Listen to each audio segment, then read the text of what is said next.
പ്രിയ സുഹൃത്തുക്കളെ എല്ലാവർക്കും നമസ്കാരം.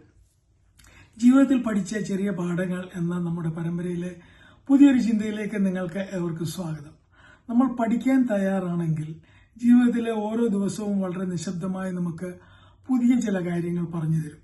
എത്രയും നേരത്തെ നമ്മളത് പഠിക്കുന്നുവോ അതിന്റെ പ്രയോജനം ദൂരവ്യാപകമായി നമുക്കും നമ്മുടെ കുടുംബത്തിനും സമൂഹത്തിനും ഉണ്ടാവും, സംശയിക്കേണ്ട. നിങ്ങൾക്കറിയാമോ, വർഷങ്ങൾ കടന്നു പോകുമ്പോൾ നമ്മൾ മനസ്സിലാക്കുന്ന ഒരു സത്യമുണ്ട്. ഈ ലോകത്ത് കൈകാര്യം ചെയ്യാൻ ഏറ്റവും ബുദ്ധിമുട്ടുള്ള ആൾ ഒരു കടുപ്പക്കാരനായ ബോസോ അനുസരിക്കാത്ത മക്കളോ അല്ലെങ്കിൽ ദേഷ്യക്കാരനായ ഒരു അയൽക്കാരനോ ഒന്നുമല്ല. എല്ലാ ദിവസവും കണ്ണാടിയിൽ നോക്കുമ്പോൾ കാണുന്ന ആ ഒരാളുണ്ടല്ലോ, നാം തന്നെ, അയാളെ നിയന്ത്രിക്കാനാണ് ലോകത്ത് ഏറ്റവും പാട്. എന്നെ തന്നെ വഴി തെറ്റിപ്പോകാതെ എങ്ങനെ നിയന്ത്രിക്കാമെന്ന് ഉറച്ചു ചിന്തിക്കാൻ വേണ്ടി കൂടിയാണ് ഞാൻ എന്റെ ചിന്തകൾ പങ്കുവെക്കുന്നത്. എന്റെ ജീവിതത്തിൽ തെറ്റുകളിൽ നിന്ന് എന്നെ രക്ഷിച്ച ഒരു ലളിതമായ വഴിയെക്കുറിച്ചാണ് ഇന്ന് നമ്മൾ സംസാരിക്കുന്നത്. ഇന്നത്തെ നമ്മുടെ ചെറിയ പാഠം ഇതാണ്: ശാശ്വത വിജയത്തിന് ഉത്തരവാദിത്വ ബോധം അല്ലെങ്കിൽ അക്കൗണ്ടബിലിറ്റി അത്യന്താപേക്ഷിതമാണ്. ഒരു കാര്യം തുടങ്ങാൻ എത്ര എളുപ്പമാണ്, പക്ഷേ അത് അവസാനം വരെ കൊണ്ടുപോകാൻ എത്ര ബുദ്ധിമുട്ടാണെന്ന് ശ്രദ്ധിച്ചിട്ടുണ്ടോ? നമ്മുടെയൊക്കെ ചുറ്റും നല്ല കഠിനാധ്വാനികളും ബുദ്ധിശാലികളും വളരെ വലിയ ആഗ്രഹങ്ങളുള്ളവരുമായ ഒരുപാട് ആളുകളുണ്ട്.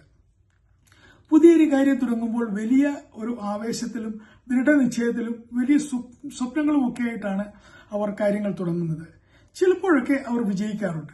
പക്ഷെ നീണ്ടു നിൽക്കുന്ന ഒരു വിജയം വെറും ഒരു താൽക്കാലിക ആവേശം കൊണ്ട് മാത്രം ഉണ്ടാകില്ല. അതിന്റെ അടിത്തറ നമുക്ക് പുറത്തുള്ള ഒന്നിനോട് അല്ലെങ്കിൽ മറ്റൊരാളുടെ നമുക്കുള്ള ഉത്തരവാദിത്വ ബോധമാണ്, അക്കൗണ്ടബിലിറ്റി. മലയാളത്തിൽ ശരിക്കുമുള്ള ഒരു വാക്ക് എനിക്ക് അതിന് കിട്ടിയിട്ടില്ല, എങ്കിലും കണക്ക് ബോധിപ്പിക്കേണ്ട ആവശ്യം എന്ന് പറയാം. നമുക്ക് പുറത്തുള്ള ഒരു വ്യക്തിയോടോ അല്ലെങ്കിൽ ഒരു വ്യവസ്ഥിതിയോടോ നമ്മൾ ഉത്തരവാദിയായിരിക്കുമ്പോൾ നമ്മളിൽ വലിയൊരു മാറ്റം സംഭവിക്കും.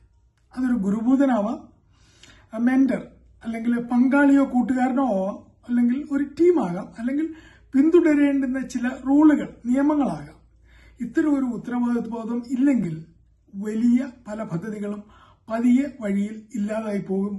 ഇത് ഞാൻ വെറുതെ പറയുന്നതല്ല, എന്റെ സ്വന്തം ജീവിതത്തിൽ ഞാൻ അനുഭവിച്ചിട്ട് അറിഞ്ഞിട്ടുള്ളതാണ്. ഏതാണ്ട് 2 മാസങ്ങൾക്ക് മുമ്പാണ് ഞാൻ ഈ വീഡിയോ പരമ്പര ചെയ്യാൻ തുടങ്ങിയത്. ഇതുവരെ ഞാൻ 25ഓളം വീഡിയോകൾ ചെയ്തു കഴിഞ്ഞു. അടുത്ത കുറച്ച് മാസങ്ങളിലേക്ക് സംസാരിക്കാനുള്ളതായ കുറിപ്പുകളും എന്റെ കയ്യിലുണ്ട്. ഓരോ 2 ദിവസം കൂടുമ്പോഴും പുതിയൊരു വിഷയം കണ്ടെത്തുക, എഴുതുക, എഡിറ്റ് ചെയ്യുക, റെക്കോർഡ് ചെയ്യുക, പബ്ലിഷ് ചെയ്യുക. ഇതായിരുന്നു എന്റെ ലളിതമായ പദ്ധതി. ഇവിടെ രസകരമായ ഒരു കാര്യം എന്തെന്നാൽ, ഈ വീഡിയോകൾ ചെയ്യാനുള്ള ആഗ്രഹമോ ആവേശമോ എനിക്ക് ഒട്ടും കുറഞ്ഞിട്ടില്ല. ജീവിതം എന്നെ പഠിപ്പിച്ച കാര്യങ്ങൾ നിങ്ങളുമായി പങ്കുവെക്കാൻ എനിക്കിപ്പോഴും ആഗ്രഹമുണ്ട്. പക്ഷേ ഇവിടെ ഞാൻ ചെയ്യുന്ന കാര്യങ്ങൾ ചോദിക്കാൻ എനിക്ക് മുകളിൽ ആരുമില്ല. ഞാൻ എന്നോട് മാത്രമേ മറുപടി പറയേണ്ടതുള്ളൂ. അതായത് എന്നെ ചോദ്യം ചെയ്യാൻ തക്കവണ്ണമുള്ള ഒരു ബാഹ്യമായ ഉത്തരവാദിത്വം എനിക്കിവിടെ ഉണ്ടായിരുന്നില്ല. പുതിയ വീഡിയോ എവിടെ എന്നാരും ചോദിക്കുന്നില്ല. നാളെ ചെയ്യാം എന്ന് ഞാൻ മാറ്റിവെച്ചാൽ അതാരും ശ്രദ്ധിക്കുന്നുമില്ല. അങ്ങനെ ഞാൻ പതിയെ പിന്നിലായി. കഴിഞ്ഞ ഒരാഴ്ച മുമ്പ് തുടങ്ങിയ ഈ പാഠം ഇന്ന് പബ്ലിഷ് ചെയ്യുന്നു. ഓരോ ദിവസവും അത് മാറ്റിവെക്കാൻ ഞാൻ നല്ല നല്ല കാരണങ്ങൾ കണ്ടെത്തി. സത്യം പറഞ്ഞാൽ പാതി വഴിയിൽ പൊടിപിടിച്ച് കിടക്കുന്ന ഇതുപോലെയുള്ള പല പ്രോജക്റ്റുകൾ എന്റെ മേശയിലും കമ്പ്യൂട്ടറിലുമായി ഉറങ്ങുന്നുണ്ട്. ആരും ചോദിക്കാനില്ലാത്തതുകൊണ്ട് മാത്രം ആവേശത്തോടെ തുടങ്ങി പിന്നീട് പതിയെ ഇല്ലാതായി പോയ ഒരുപാട് കാര്യങ്ങൾ എന്റെ ജീവിതത്തിലുണ്ട്. എന്നാൽ ഇതിന് മറ്റൊരു മറംപുറവുണ്ട്. ഏതാണ്ട് 10 മാസങ്ങൾക്ക് മുമ്പ് ഞാൻ ഗിറ്റാർ പഠിക്കാൻ തീരുമാനിച്ചു. കൊച്ചിയിലെ എനിക്ക് ആഗ്രഹം ഉണ്ടായിരുന്നിട്ടും സാധിക്കാത്ത ഒരു കാര്യം. അതിനായി ഞാൻ ഏറ്റവും പേര് കേട്ട ജസ്റ്റിൻ ഗിറ്റാർ എന്ന മൊബൈൽ ആപ്പ് വാങ്ങി ഇൻസ്റ്റാൾ ചെയ്തു. ഒപ്പം വളരെ ദൂരെ താമസിക്കുന്ന എന്റെ ഒരു കൂട്ടുകാരൻ പ്രസന്നനെയും എന്നോടൊപ്പം പഠിക്കാൻ ക്ഷണിച്ചു. അദ്ദേഹവും എന്റെ കൂട്ട് ഇതിൽ താല്പര്യമുള്ള ആളാണ്. എല്ലാ ദിവസവും രാവിലെ ഞങ്ങൾ 10-15 മിനിറ്റ് ഓൺലൈനിൽ കണ്ടുമുട്ടി തലേ ദിവസം എന്താണ് പരിശീലിച്ചതെന്ന് പരസ്പരമുള്ള ഒരു ഉത്തരവാദിത്വത്തോടെ സംസാരിക്കാൻ തുടങ്ങി. ചിലപ്പോൾ പഠിച്ചത് വായിച്ച് കേൾപ്പിക്കും, അല്ലെങ്കിൽ അങ്ങോട്ടും ഇങ്ങോട്ടും റെക്കോർഡ് ചെയ്ത് അയച്ചു കൊടുക്കുകയും ചെയ്യും. ഇവിടെ ഞാൻ ഒരു കാര്യം ശ്രദ്ധിച്ചു. ഞങ്ങൾ ഒരാൾ തിരക്കിലാവുകയും ചില ദിവസത്തേക്ക് പരസ്പരമുള്ള ഈ മീറ്റിങ്ങുകൾ മുടങ്ങുകയും ചെയ്താൽ ഞങ്ങളുടെ പഠനവും അവിടെ നിൽക്കും. എന്നാൽ ഞങ്ങൾ വീണ്ടും പരസ്പരം സംസാരിച്ചു തുടങ്ങുന്ന നിമിഷം നിർത്തിയിടത്തു നിന്ന് തന്നെ ഞങ്ങളുടെ പഠനം വീണ്ടും വേഗത്തിലാകും. അവിടെ ഒന്നും മാറിയിരുന്നില്ല. ആപ്പ് ഒന്ന് തന്നെയായിരുന്നു, ഞങ്ങളുടെ ഗിറ്റാറുകൾ ഒന്ന് തന്നെയായിരുന്നു, പഠിക്കാനുള്ള ആഗ്രഹം ഒന്ന് തന്നെയായിരുന്നു.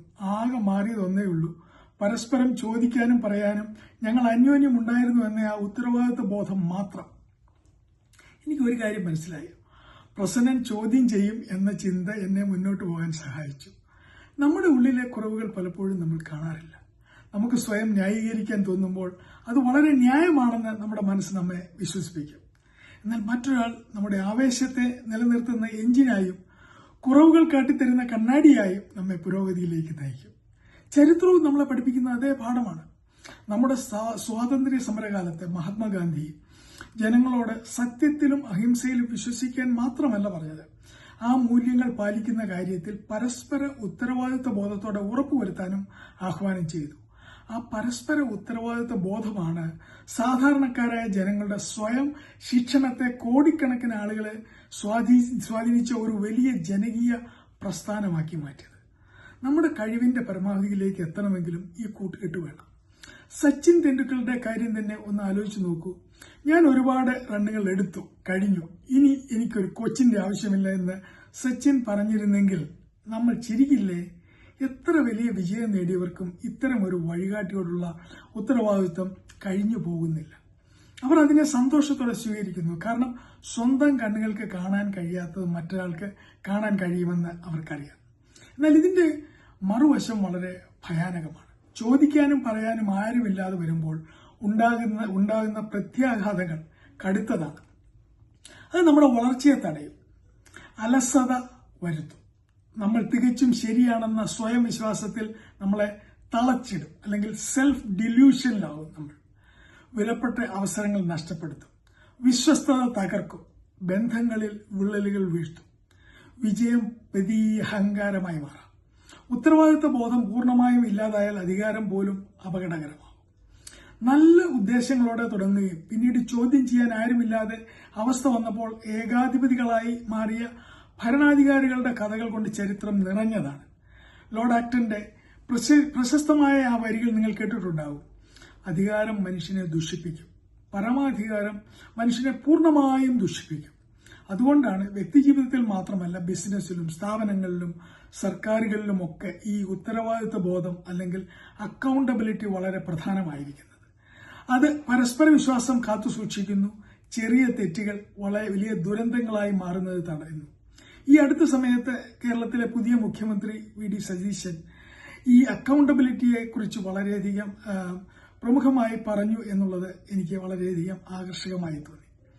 ഇതേ കാര്യം ആത്മീയ മേഖലയിലുള്ളവർക്കും ബാധകമാണ്.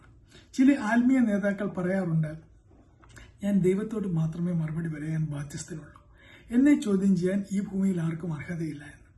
അത് മനോഹരമായ ഒരു ആത്മീയ ആശയമാണ്. പക്ഷേ പ്രായോഗിക ജീവിതത്തിൽ മറ്റൊരാൾക്ക് അത് അളന്ന് തിട്ടപ്പെടുത്താൻ കഴിയില്ല. അതുകൊണ്ട് തന്നെ പല തെറ്റുകൾക്കും ഇതൊരു നല്ലൊരു മറയായി മാറാറുണ്ട്. എന്നെ ചോദ്യം ചെയ്യാൻ ഒരു മനുഷ്യനും അവകാശമില്ല എന്ന് ആരെങ്കിലും പറയുന്നത് കേട്ടാൽ അവിടെ ജാഗ്രത പാലിക്കാൻ നമ്മൾ ബാധ്യസ്ഥരാണ്. ഉത്തരവാദിത്വ ബോധം എന്നത് പരസ്പരമുള്ള അവിശ്വാസം കൊണ്ടല്ല, അതൊരു ഭാരവുമല്ല, മറിച്ച് അത് തുടർച്ചയായുള്ള വളർച്ചയ്ക്കുള്ള വഴിയാണ്. നമ്മൾ വീണു പോകാതെ പിടിച്ചു നിർത്തുന്ന ഒരു സുരക്ഷാ മതിലാണ്. നമ്മളെ അപമാനിക്കാനല്ല, മറിച്ച് വിനയത്തോടെ നിലകൊള്ളാൻ അത് നമ്മളെ സഹായിക്കുന്നു. അത് വലിയ കാര്യങ്ങളൊന്നുമല്ല. നീ ചെയ്യുന്നത് പറഞ്ഞ കാര്യം ചെയ്തോ എന്ന് നമ്മളോട് സ്നേഹത്തോടെ ചോദിക്കുന്ന ഒരു ഗുരുവാകാം. അല്ലെങ്കിൽ നിങ്ങൾ ചെയ്യുന്നത് ചെയ്യുമെന്ന് പറഞ്ഞിരുന്നല്ലോ, എന്തായി എന്ന് ചോദിക്കാൻ അവകാശമുള്ള നമ്മളുടെ പങ്കാളിയോ അടുത്ത കൂട്ടുകാരനോ കൂടെ ജോലി ചെയ്യുന്ന ആളോ ആകാം. ചിലപ്പോഴൊക്കെ നമ്മുടെ സുഹൃത്തുക്കൾക്ക് നമുക്ക് നൽകാൻ കഴിയുന്ന ഏറ്റവും വലിയ സമ്മാനം വെറും ഒരു പ്രോത്സാഹനമല്ല, മറിച്ച് സ്നേഹത്തോടെ ചില കഠിനമായ ഇങ്ങനെയുള്ള ചോദ്യങ്ങൾ ചോദിക്കാനുള്ള അവരുടെ ഒരു ധൈര്യമാണ്. അതുകൊണ്ട് വരും ദിവസങ്ങളിൽ നമുക്ക് സ്വയം ഒരു ലളിതമായ ചോദ്യം ചോദിക്കാം. ആരാണ് എന്നെ ഉത്തരവാദിത്വ ബോധമുള്ളവനാക്കി നിലനിർത്തുന്നത്? അതുപോലെ മറ്റൊരാളുടെ ഉത്തരവാദിത്വ ബോധം ശക്തിപ്പെടുത്താൻ ഞാൻ സഹായിക്കുന്നുണ്ടോ? ഈ ചോദ്യത്തിനുള്ള ഉത്തരം നമ്മുടെ വിജയത്തെ മാത്രമല്ല, നമ്മുടെ വ്യക്തിത്വത്തെ കൂടി ആണ് രൂപപ്പെടുത്തുന്നത്. ഒരുപക്ഷെ ഇതായിരിക്കാം ജീവിതത്തിൽ നിന്ന് നമ്മൾ പഠിക്കേണ്ട ഇന്നത്തെ ചെറിയ പാഠം. വീണ്ടും കാണും വരെ ജീവിതത്തിൽ നിന്ന് പഠിക്കുക മാത്രമല്ല, പഠിച്ച കാര്യങ്ങൾ ജീവിതത്തിൽ പകർത്താനും നമുക്ക് ശ്രമിക്കാം. നന്ദി.